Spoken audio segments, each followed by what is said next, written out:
In all of motorsport, there are two forms that are uniquely American: drag racing and stock car racing. And each has a sort of apprentice program that provides plenty of cubic thrills. On the quarter mile, the high-revving terrors of top alcohol serve as the training ground for tomorrow's straight-line stars.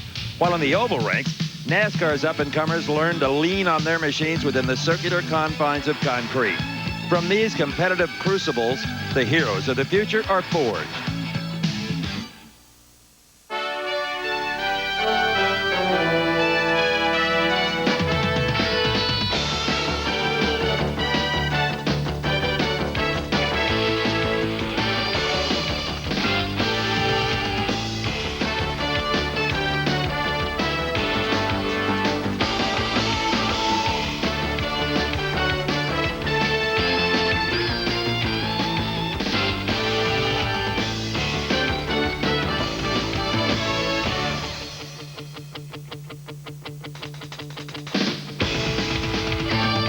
Hello, everyone, and welcome to a special edition of American Sports Cavalcade. I'm Steve Evans. We know from your cards and comments your two favorite forms of motorsports here on TNN are NHRA Winston drag racing and any kind of NASCAR stock car racing. So for the next 90 minutes, we've tied the two together. I and my merry band will be here in Pomona, California for sportsman action at the Winston Select Finals. And over at Phoenix International Raceway is Mike Joy and his crew. Mike, why don't you kick it off? Thank you, Steve, and welcome to Phoenix, everybody. Today at Phoenix International Raceway, NASCAR's Southwest Tour will decide their 1994 champion. And there are 7 drivers with a mathematical chance at the title. Steve Portingay is the point-standing leader. Rookie of the Year Mike Kofer is in there. And they'll have to battle the Southwest and Northwest Tour stars and some invaders like Winston Cup's Ken Schrader and ASA's Scott Hansen. Promises to be a tremendously exciting race here on the Phoenix Mile. Welcome back to Phoenix, everyone, where the NASCAR Southwest Tour Championship will be decided from among 7 drivers. It's a beautiful day for racing here in the Pacific Southwest, and I'm really happy Darrell Waltrip is standing alongside me instead of right where he was on the last lap of this race last year. Oh, man, I don't know. I kind of enjoyed some of that last year.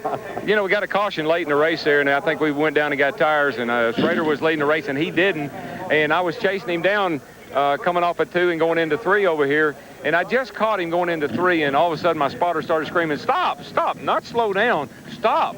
So when a spotter tells you to stop, you know it's big. It's a good thing I did, because we come all around the corner here and look off at turn 4, and Rick Corelli and a whole bunch of them had crashed. The racetrack was blocked, and Schrader found a little bitty hole to go through, and I found a little bitty hole to go through, but he beat me to the line by maybe a half a car length. I think the guy that finished third even went down pit lane. That's how bad it was. And that incident denied Rick Corelli the championship. So here today, Buddy Baker, 7 drivers fighting for it. How will their race differ from that of the drivers who will run for the win? Well, the guys that run for the win, of course, they go all out. They don't have anything to lose as far as points, so they'll give it everything they have. The guys running for the points will have to protect that, but they need a car that can win the race if they need it. So the thing that I think, if you win the race, you certainly have a better chance of winning the championship. As Dale Earnhardt aptly proved. Now, the man who's on the pole for today's race has already clinched his division championship. Let's meet him with Glenn Jarrett. Well, Mike Garrett Evans has already locked up the NASCAR Northwest Series championship. He came down here to Phoenix today to try to win this Southwest race. Garrett, a lot of strong competition back there today. Can you hold them off? We're going to give it a try. I like to run up front, and the car's working real good, and the motor's been working real good, and we're just going to give it a good old shot.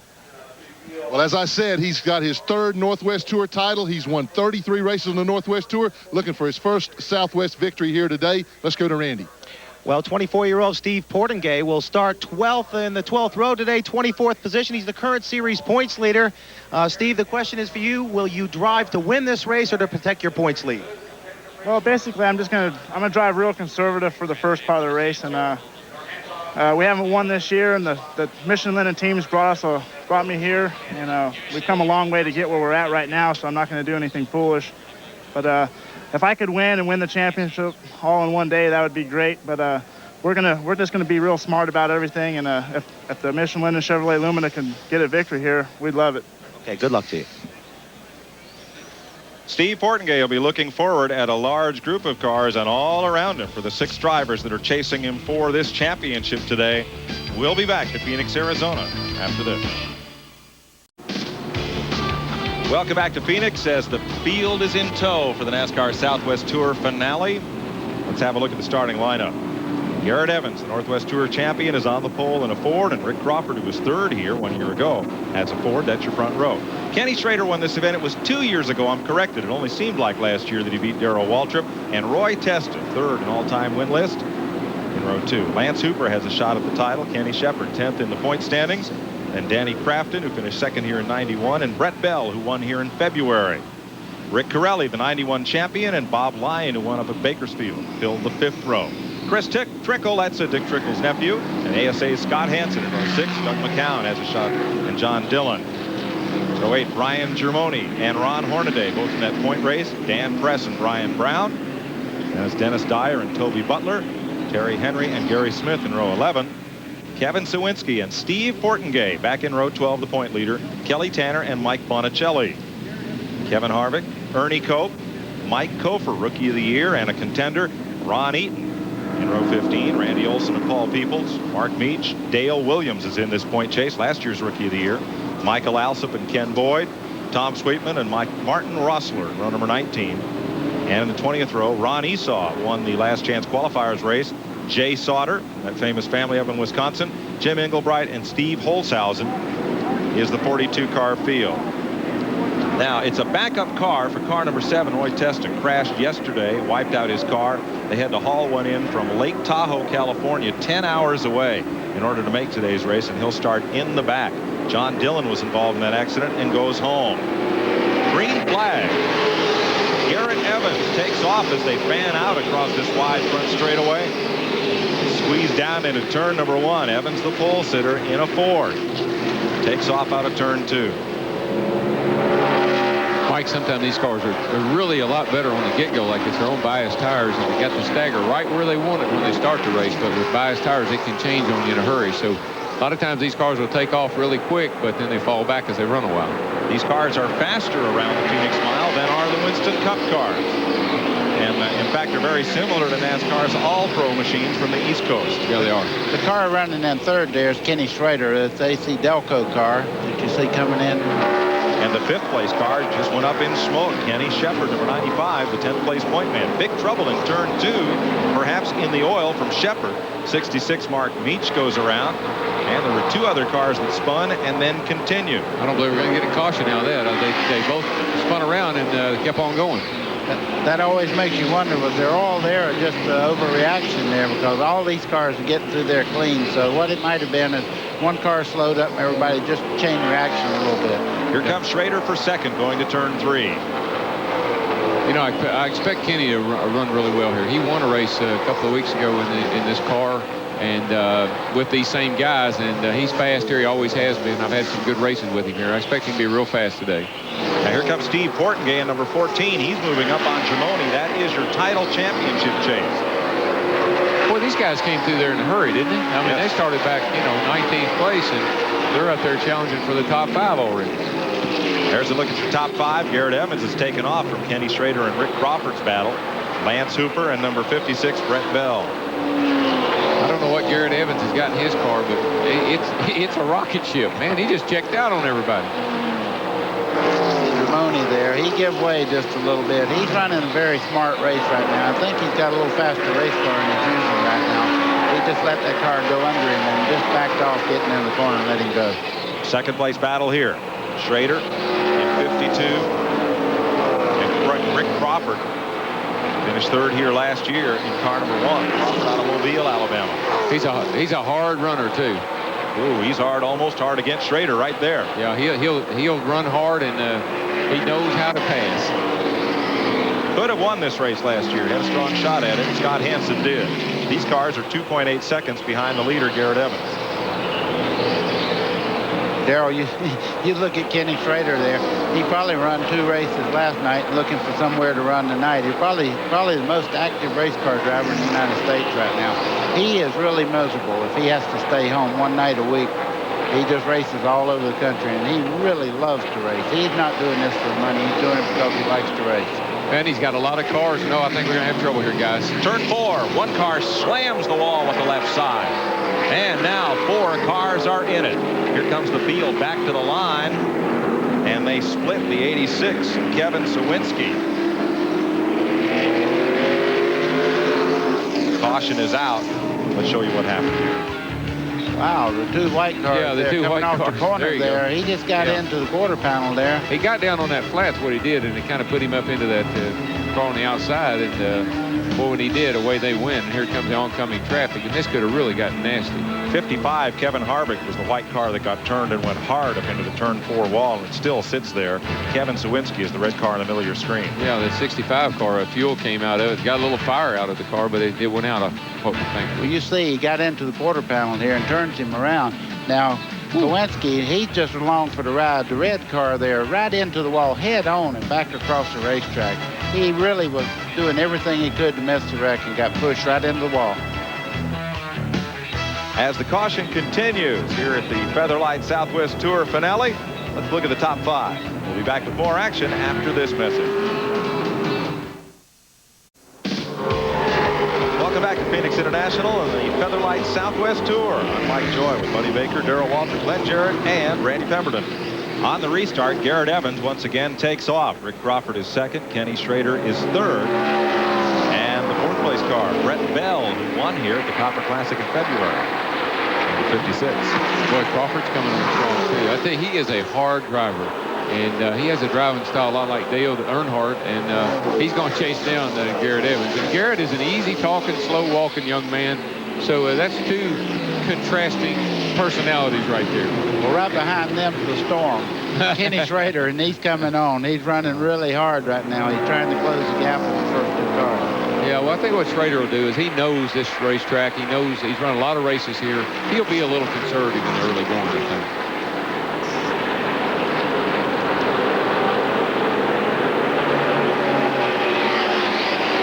Got a pretty good race going on back here for like 4th and 5th and 6th place. Yeah, Darrell, we're looking at Ron Hornaday, number 97, two-time champion, who came in here 7th in the points.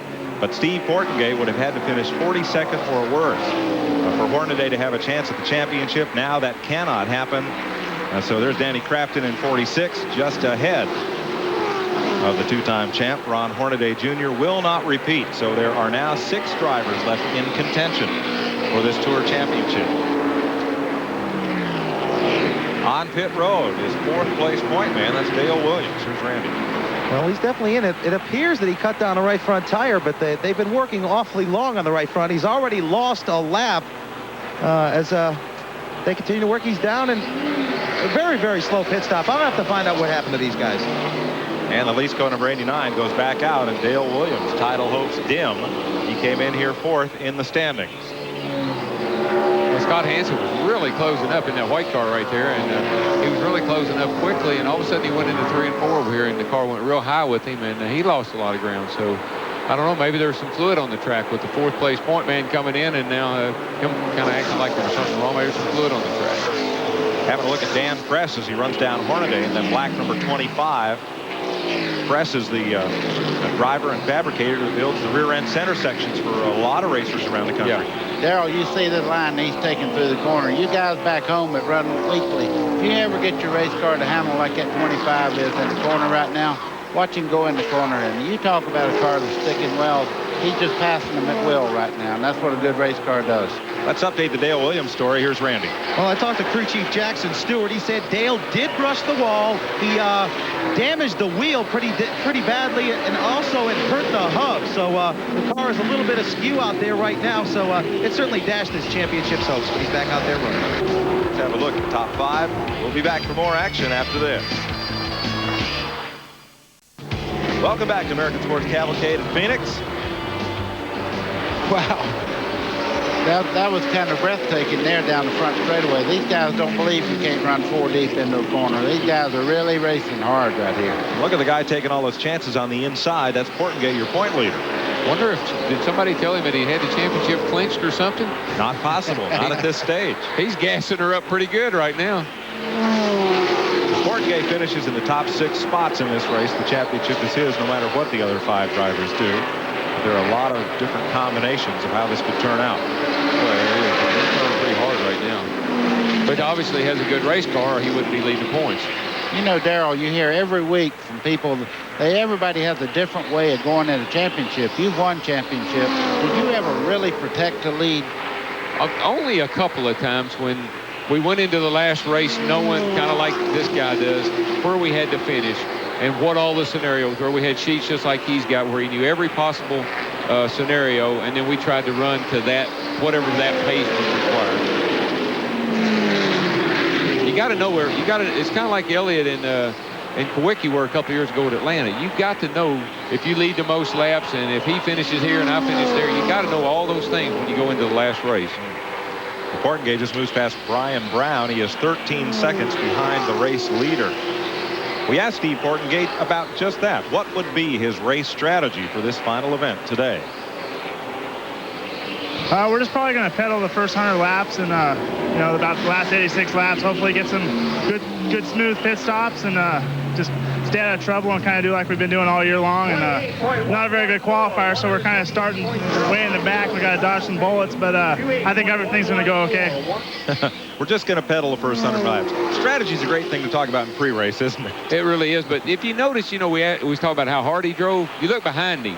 That's what he was trying to get out of. You see how those guys were running 2 and 3 wide right there behind him, and he was at the back of that pack a minute ago. He wanted to get away from those guys and get in front of them. That's pretty smart, really. The 19 car, Bernie Coates, is having problems now. He's down on beneath the yellow line there. You have to get down there to get out of harm's way. He's coming in a bit. And this group is running down the leader. Evans got caught in lap traffic, and his lead got cut from 3 seconds to 1.5. Oh, gosh. I mean, he can almost see him. Well, now, of course, these drivers, yeah, they're almost in the same county. Garrett is, I tell you, if he wins the race, we do an interview with him. You're going to love him. He's got a real dry sense of humor. He's a funny guy. And he's obviously a great race car driver. He hasn't raced anybody all day. How would we know? Well, he just takes the green and he takes off. Mike, I'm going to tell you, I raced a long, long time, and Garrett Evans is running a perfect race. Anytime you can race by yourself and run a preferred line around the racetrack every lap, it makes you look like you have a rocket. Now, if he gets tied up with the bunch back behind him there and starts racing the position, you'll see he don't have a dominant car like he does out by himself. You know, he's won at least 2 races each and every year in the last 10 years. No mean feat. No, it isn't. That's what you call. Oh, we have trouble in turn 2. One car is spun and comes around. It's Mark Meach. Uh-oh, Schrader. Ooh, Rick Corelli just squeezed through there. And Schrader has spun to miss the incident. Whoa. And almost gets tagged. That's a terrible place to be setting, Schrader. That guy's spotter there that come through in that red car must have been a fluke. But I mean, he almost got Schrader way after the wreck was over. That was one of the leaders, Brett Bell, who was right up behind Schrader. Just as we said, one little miscue will either put you from 5th to 2nd or up on the truck. Yeah, I don't know. It looked like Schrader's got some. I thought he just spun, but I believe he's got big trouble. Yeah, look at the right front. Looks like the right front's down. Let's show it to you. Let's see. When you see that car just breaks loose, turns around, goes up to the wall, starts back down. That makes cars behind you wonder whether you're going to stay up there or come back into traffic. And behind him, here's what happens as everybody checks up. Yeah, Crawford, he checks up. Oh, he got hit hard from behind. Yeah. What happened was Crawford checked up. He saw it first. He slowed, and then Brett Bell, I think it is, rammed into the back of Kenny Schrader. But I think the damage is when Schrader's right front hit Crawford as a result of that collision. He may have peeled back the right front. We'll see. There's Brett Bell's car. That's that's big damage there. We know. Well, you know, yes and no, but it's not. As we said earlier, it's not sheet metal. They use plastic or urethane bumpers and bodywork on these, so looks bad. Wonder how bad it is. If you know, if it didn't bust a radiator or tear up anything mechanical, he might be okay. So as we're under caution here at the GM Goodwrench Delco Battery 300, let's have a look at the top 5. We'll be back for more action after this. Getting set for the restart here in Phoenix, where Garrett Evans has led every lap. Rick Crawford's in 2nd. Brett Bell hung on to 3rd despite being involved in the collision with Ken Schrader. As you look at the top 10, Schrader came in to repair damage and change tires and was over the line in his pit stall and got penalized a lap. They couldn't roll him back because they had already had the car up in the air. So there's Schrader, who is 1 lap down. He'd find it tough to pick up his 2nd victory here in 3 years. 81 also in the pits, Martin Rosler, correcting body damage as we go back to green. Once again, Garrett Evans takes takes off. This time Rick Crawford's a little closer as they go down into turn 1. See if he can run with him. And Rick Torelli moves past Brett Bell. Then up the car for third. Well, Mike, Brett Bell's going to have a tough time. I don't care. When you hit a car that hard in the nose, it has to mess up aerodynamics. Plus, it probably knocked the front end out a little bit, so you'll see him drop on back.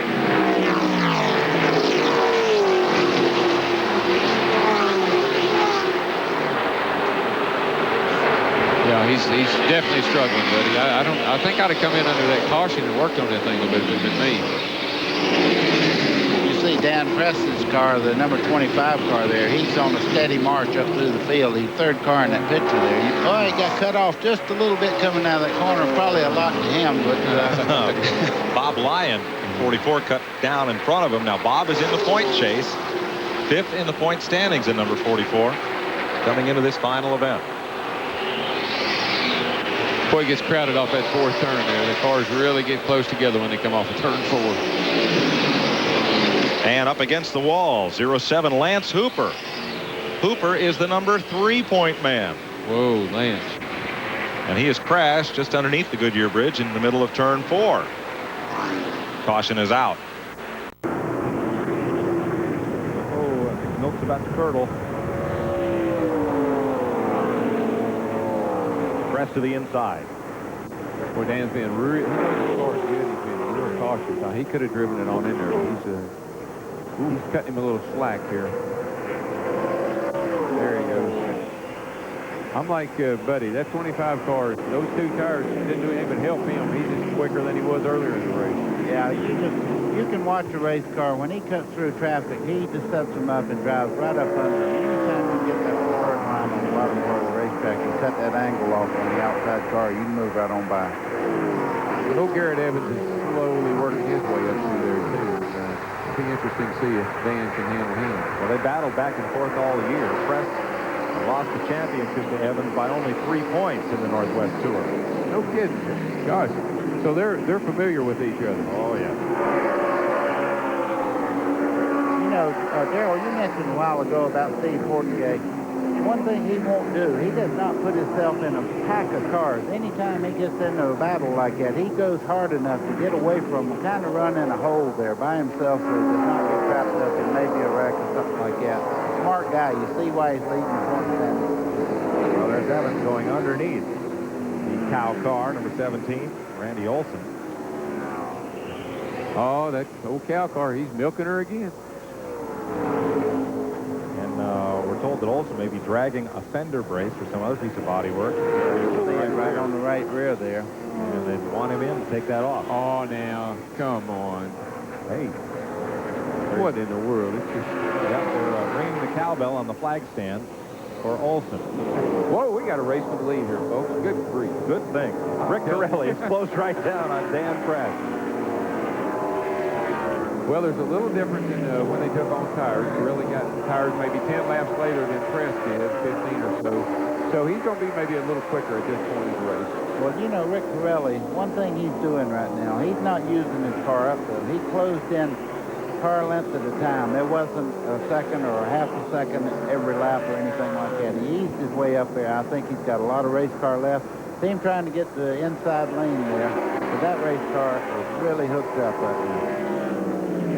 I didn't think he could run any lower on the track here than Dan Press has there. I don't know. Pirelli just went under him going down through there, and now he makes the move to the inside for the lead. Press gives him a bit of racing room, and down into turn 3, Pirelli made it look easy. Yeah, he did. That car's got a lot of power. The car leaking fluid on the back straightaway pretty heavily. Uh-oh, it's milk. It's milk. Oh, that's a gas can. Well, let's go to Glenn in his pit. Well, guys, he came in to take care of that little problem for a gas and go, and he went before the gas got through, took off with the gas can still attached to the car. I think that's the fluid you saw leaking out. He's probably already worn a hole in that thing. Going to have to come back in unless that gas can detaches itself on its own. And it appears it's not going to. This has gone from bad to worse. Caution on the speedway. So we're under caution here at the GM Goodwrench Delco Battery 300. Let's have a look at the top 5. We'll be back for more action after this. Top 10 after the latest round of pit stops under the caution flag. Let's update what happened amongst the leaders. First, down to Glenn. Well, Mike, Rick Corelli took advantage of that caution, came in and changed the left side tires that time, and also they completely filled the car up with fuel. Opportune time for a caution for him. They weren't sure they got it full in the last time when he changed right side tires, so now they say they're ready to go the rest of the way. Also, Toby Butler came back in again and changed right side tires, made another chassis adjustment. Not happy at all with his car. Randy? Well, as far as Dan Press goes, it was likewise. They filled the car up with fuel, changed left side tires, had a little problem on the left front. A couple of the 5 lug nuts fell off, had to manually pick them back up by hand, stick them on the wheel, so he lost a bunch of spots. One other note, they did find a little blistering in the left rear, but they went quite a few laps on that set of left, so I think they're going to be okay. Thanks, Randy. They went more than half the race distance on that set of left side tires. So we'll see how it shakes out here. Getting set for green with Scott Hansen out of Green Bay, Wisconsin. And Richie Waters fourth. That car that took the green first there, Mike, is Brian Zeroni. And I think he's at least 1 lap down, and maybe more, and he's trying to get one of those back. I don't know if he can do it or not against this competition we got here with Scott Hansen and Rick Corelli and that crowd running the way they are right now. Second place right now is Rick Crawford, and he's been hooked up all day. He's been one of the blue cars that's been very dominant in this race, and he ran second in the early stages of the race. He's second right now, but I believe he has a little bit better car than the lead car is, and he should get by there and really open up a pretty good lead here pretty quick. There's some good racing back in there right now because all these cars stopped on the tires and really bunched up the field. From these front 5, they're strung out just a bit. Yeah, here's real good racing. Here's the good racing I was talking about. It's Ron Hornaday. Oh, really, got a car loose. Boy. Oh, and he took Hornaday with him. Mike Bonicelli. Oh, and it's not over. Ooh. Is that our pole sitter? Yes, it is. He made the late pit stop and was dead last on the restart among the cars on the lead lap, and Garrett Evans got caught up in all of it. This was where I was just talking about the kind of racing, but you see Hornaday got down on the apron there going in. Watch the red car, 47. Yeah, the 7-up. Real loose there. He turns back up the hill. Right into Garrett Evans. And Hornaday. Wow, Hornaday hit hard on the left front. Here's another look at it. See him break loose. He loses traction. He corrects into this thing, and it takes a second bite and right up the racetrack. Man, he cleaned the left front. Boy, Dan Press did a great job of weaving his way through there. And Corelli. Oh! That was close enough. It just barely hit there. Knocked the nose cone off their pole car.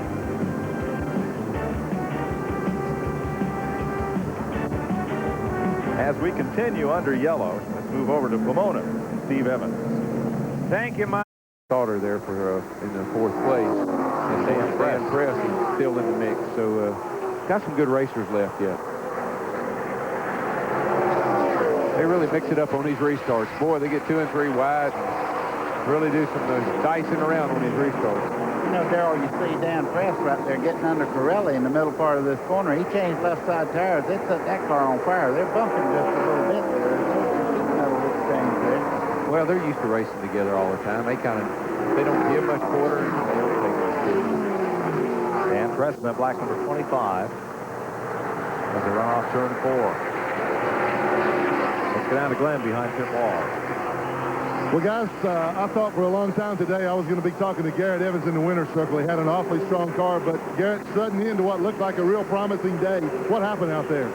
We had the car working real good, but we had a little bit of vibration after the last pit stop. We were just cruising along and waiting for the next stop. And we come up to some lap cars, and it was that 7-up car, that pink car. And we come up to him. I got on the outside of Hornaday going into turn 3 and tried to box him in. I got him boxed in. We started to go around him. And I felt like somebody come up and hit that 7-up car because he turned right into me after I was going by the 97 car. Right now, let's break from Phoenix. When we come back, we'll rejoin Steve Evans at Pomona. Was tire stops galore. Welcome back to Phoenix. Mentioned on the caution flag pit stop, Dan Press stopped at his pit stall over the line and got penalized a lap. Whoa, ugly. Yeah. Here comes Corelli on the inside trying to pass Hansen down the back straightaway. Well, he has found Scott's weakness, and it's traffic, and he's trying to capitalize on it. With the car just ahead, 71 Ron Eaton will put Corelli's number 6 back in single file order. moving around a lap car. That number 89, Dale Williams, who also had a chance at this championship and still does. Ooh. Boy. That was a power move there. Oh, Pirelli hit. Oh, that guy's in the grass, and he's probably going to come back. Under control. Good job. Good save. Pirelli is taking the lead here, folks. Second place. Well, you're right. Now he'll be in the lead before we get to straighten this up, Arthur. So I tell you, the fresh tires, he'll overhaul the guy leading right now. I'll show you that wild ride there. Pirelli cut to the inside. He did not see the car on the inside there. What a great save this guy made on the inside, not to spin and go out into traffic. Ron Easton, who on the restart was leading this race, the driver of Dump E in that one. And now for the lead, Gary Smith gives it up to Rick Pirelli and Scott Hansen down on the inside for second place. Let's look at the top 5. We'll be back with more action after this message. Phoenix, Rick Pirelli looking for his 17th career Southwest Tour win. Let's get an update from Randy. So Joe Garone is timing his driver who is leading Rick Pirelli. We'll get a word with him. Seems as though you're pulling away, Joe. Car's running great. Yeah, we've had a pretty good run today. We've been fighting a power steering problem. The car's been real tough for Rick to drive. After this last pit stop, we got a good set of right side tires, and it looks like he's pulling away. Is he saying anything? No, he's pretty quiet on the radio. When we're having major problems, he talks a lot, but when he's leading, he doesn't say much. Typical driver. There's something on the front of that car. I don't know what it is. Right around the second pin there, sticking up on the hood of Pirelli's car. That's his sight, buddy. Yeah. Oh, okay. That's what he lines up on. Battle for 5th. 26 of Ken Boyd out of Ceres, California. Looking for 5th place.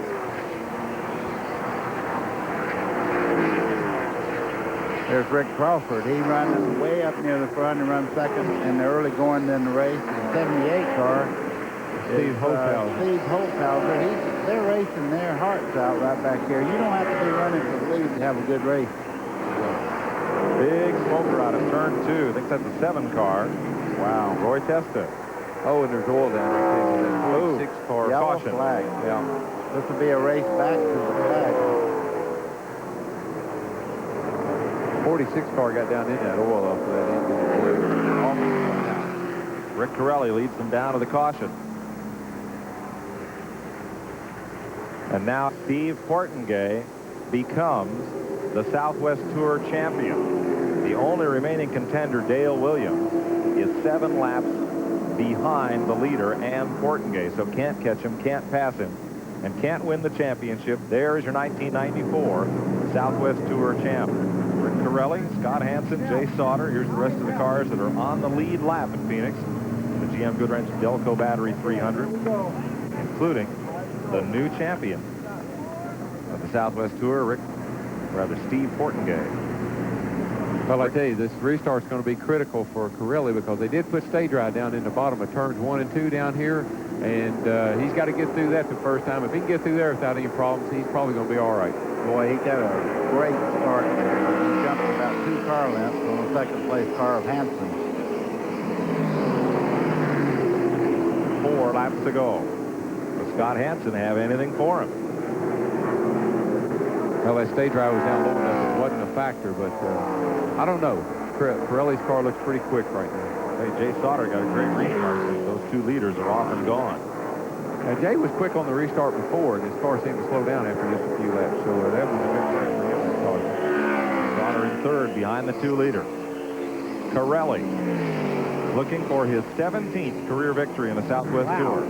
Scott Hansen went in that corner so hard, and that car stuck. I tell you, he has a great race car. Oh, Hornaday almost got turned around by Gary Smith.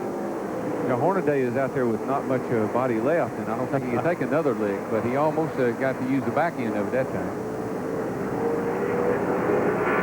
See, Hansen's car is tight. That's allowing him to get in the corner real well, but he's not getting off the corner quite as well as Pirelli is.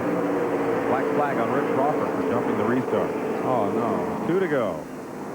Crawford was 8th.